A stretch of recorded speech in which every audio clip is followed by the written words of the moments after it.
இன்னைக்கு ஈஸியா செய்யக்கூடிய ஒரு வெஜ் பன்னீர் புலாவ் செய்ய போறேன். அதுக்கு தேவையான பொருட்கள் கேரட் பொடியா அரிஞ்சது 1 கப், பீன்ஸ் பொடியா அரிஞ்சது 1 கப், பச்சை பட்டாணி 1 கப், வெங்காயம் நீல வாக்குல அரிஞ்சது 2, பன்னீர் இந்த மாதிரி பொடியா அரிஞ்சு வச்சுக்கோங்க. இதை வறுத்துக்கணும். அடுத்ததா ஒரு 6 பச்சை மிளகாய், ஏன்னா நான் 2 கப் ரைஸ் போட போறேன், அதுக்கு 6 பச்சை மிளகாய், கொஞ்சம் மல்லி புதினா. இப்போ இதை எப்படி சேர்த்து நான் காமிக்கிறேன். ஒரு கடாயில் எண்ணெயை போட்டுக்குவோம். அது காஞ்சிடுச்சு. இப்போ இந்த பன்னீரை நம்ம இதில் போட்டு கொஞ்சம் எட்ட போட்டு இது உடையாத அளவுக்கு கொஞ்சம் பொன்னிறமாக நம்ம வறுத்துக்குவோம். அடுப்பில் ஒரு குக்கர் வச்சுக்குவோம். அதில் கொஞ்சம் நெய் போட்டுக்குவோம்.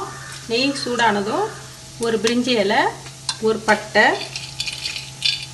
அன்னாச்சிப்பூ, 4 கிராம்பு, 2 ஏலக்காய் இதெல்லாம் போட்டுக்குவோம். இது பொரியட்டும். இப்போ பட்டை கிராம்பெல்லாம் பொரிஞ்சிடுச்சு. நம்ம பச்சை மிளகாவையும் வெங்காயத்தையும் இதில் போட்டு நல்லா வதக்கிக்குவோம். கொஞ்சம் உப்பு போட்டு வதக்கலாம், சீக்கிரம் வதங்கிடும். கோல்டன் கலரில் வெங்காயம் வர அளவுக்கு நம்ம இதை வதக்கிக்கலாம். வெங்காயமும் பச்சை மிளகாயும் நல்லா வதங்கிடுச்சு. அடுத்ததான் நம்ம இந்த கேரட்டு,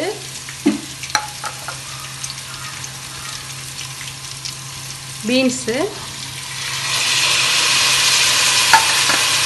பச்சை பட்டாணி இது எல்லாத்தையும் போட்டு பச்சை வாசனை போகிற அளவுக்கு இதையும் வதக்கிக்குவோம்.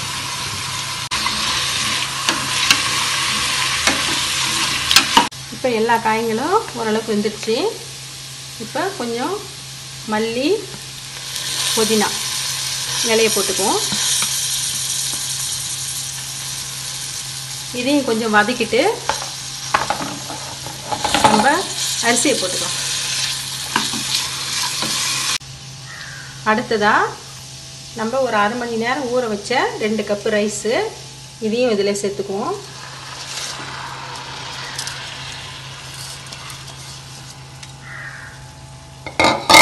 இதுக்கு நம்ம 4 கப்பு தண்ணி ஊற்றிக்கிறோம்.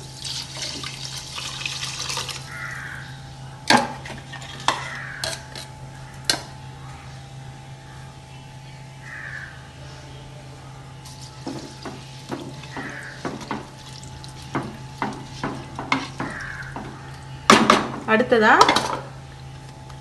வேக வச்சு இதை பாருங்க பொரிச்ச பன்னீர். இது வந்து ஏன் பொரிச்சு நம்ம போடுறோம்னா இது உடையாம வரதுக்காக தான் பொரிச்சு போடுறோம். அதையும் இதில் சேர்த்துக்குவோம். கொஞ்சமா உங்களுக்கு தேவையான அளவு உப்பு போட்டுக்குங்க.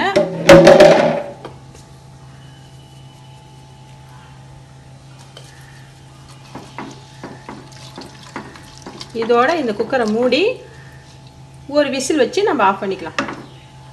பாருங்க, வெஜ் பன்னீர் புலாவ் ரெடி ஆயிடுச்சு. இதுக்கு ரைத்தா தொட்டுக்குன்னு சாப்பிடுங்க. பன்னீர்னாவே பொதுவாக எல்லாருக்கும் ரொம்ப பிடிக்கும். இந்த மாதிரி நீங்கள் லஞ்சாக கூட ஆஃபீஸ்க்கு எடுத்துகிட்டு போகலாம். குழந்தைங்களுக்கும் கொடுத்து அனுப்பினாலும் மிச்சம் வைக்காமல் சாப்பிடுவாங்க. நீங்கள் ஒரு முறையாவது இந்த மாதிரி ட்ரை பண்ணி பாருங்கள்.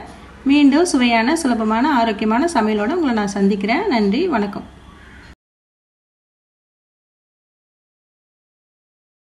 உங்களுக்கு இந்த வீடியோ பிடிச்சிருந்ததுன்னா லைக் பண்ணுங்க, ஷேர் பண்ணுங்க, சப்ஸ்கிரைப் பண்ணுங்க, மறக்காம பக்கத்துல பெல் டச் பண்ணுங்க.